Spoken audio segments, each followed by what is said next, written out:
What if everything we thought we knew about living a long life came not from some high-tech lab, but from a man who spent over half a century just watching people die? Well, we're about to hear from a doctor who is 102 years old, and he has taken a lifetime of observations and boiled them down into a few absolutely crucial lessons on why so many of us leave this world too soon. And this is his core belief, and honestly, it's a bit of a shock. After seeing thousands of people pass away, he came to a stark conclusion. It wasn't bad luck, it wasn't their genes. Overwhelmingly, their lifespan came down to the tiny choices they made every single day. Now, to really feel the weight of his words, you have to understand this number. Over 53 years in medicine, this doctor signed more than 4,000 death certificates. 4,000! He didn't just read charts, he held their hands. He delivered the news to their families. So you see, this isn't theory for him. This is decades of real, painful, lived experience. So, let's dive into his first lesson, one that took him an entire century to learn. And this isn't something he just figured out. He started seeing these deadly patterns way back in 1972. For decades, he would warn his patients, but he says most of them just didn't listen. And now, looking back, he realizes they're all gone. From all those years of observation, he identified 5 specific lifestyle choices. He calls them the silent killers, that he saw cut lives short again and again. And believe me, the first one is going to surprise you. That's right. Sitting. He calls it the single most rapid factor in aging, more than anything else. And this isn't some new age health trend he's jumping on. He started keeping separate files on this back in 1981, tracking patients who sat all day versus those who were always moving. The results? They were absolutely undeniable. By 1990, his own data was crystal clear. Someone sitting for 8 to 9 hours a day was aging on the inside 40% faster than someone who is active. Your circulation just slows to a crawl, toxins start building up, and once you hit 60, wow, your muscles can start to waste away in a matter of days. He tells this really sobering story about a retired judge he treated. This guy was religious about his 45-minute workout every single morning. He thought that made him invincible. But then he'd go and sit for 10 hours straight just reading.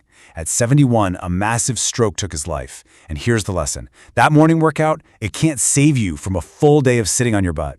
It just can't. Okay, silent killer number 2, improper sleep. He said he lost count of how many patients would almost brag, Doc, I only need 5 or 6 hours. He never saw that as a sign of strength. He saw it for what it was, a dangerous self-deception. Here's why. When you're in a deep sleep for a good 7 to 8 hours, your brain runs this amazing cleaning cycle. It literally flushes out all these waste proteins that are linked to memory loss. But when you cut that process short, night after night, those toxins just build up. He saw a direct line. His patients with poor sleep habits started showing memory problems a full decade earlier than the ones who really slept well.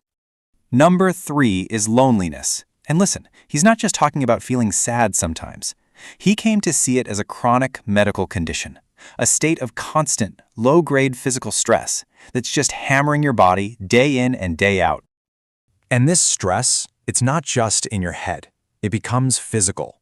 It cranks up your stress hormones like cortisol, it weakens your immune system, and it creates this chronic inflammation throughout your body. He watched patients with no close friends or family deteriorate faster than patients who had serious illnesses but were surrounded by people who love them. The fourth killer is diet.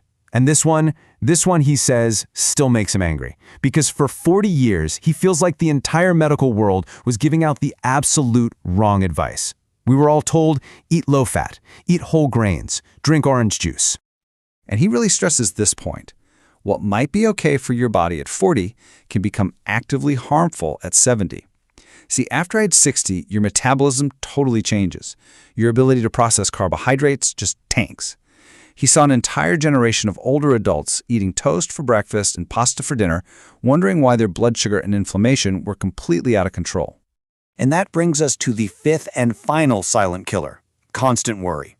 He calls this one especially dangerous because it doesn't feel like a choice or a disease. It just feels like, well, like you. It feels like your personality. But that chronic worry keeps your stress hormones jacked up 24/7, slowly, quietly, damaging every single system in your body. Now, the doctor's conviction about these killers, it isn't just clinical. No, his most powerful, most heartbreaking evidence for the power of choice comes from right inside his own home. He talks about his wife, the woman he was married to for 61 years. She saw all his research. She heard him plead with her. But she chose not to change. Her knees hurt, so she stayed sedentary. Her sleep was terrible. She stuck to that high-carb diet, and she worried constantly, endlessly, about their children and grandchildren. Now, she lived to be 94, and that sounds great, right? A long life.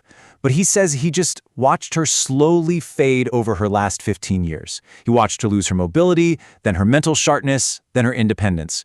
Those final years, he says with such sadness, they weren't a blessing, they were just a constant slow decline. And that's his final, heartbreaking conclusion to her story. It wasn't bad luck that did it.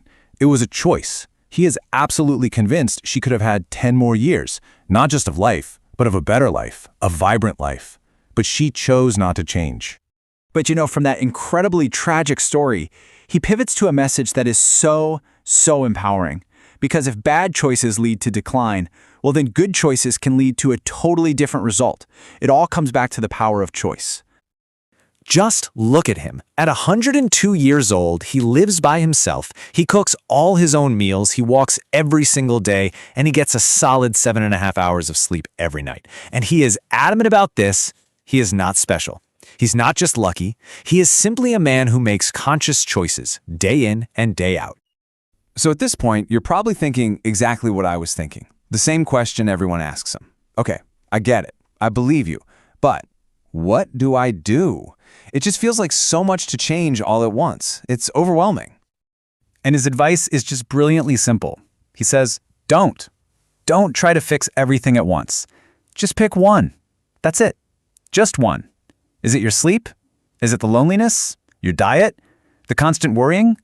Focus all your energy on fixing that one thing. He promises that once you do, all the others will get so much easier to handle. This man, he has buried his wife, 2 of his own 3 children, and more than 4,000 of his patients. So many of them, he says, just shouldn't have gone when they did. And so his final message isn't advice. It's a question aimed right at you, right at me. You have this knowledge now. You are here, right now, listening to this. The only real question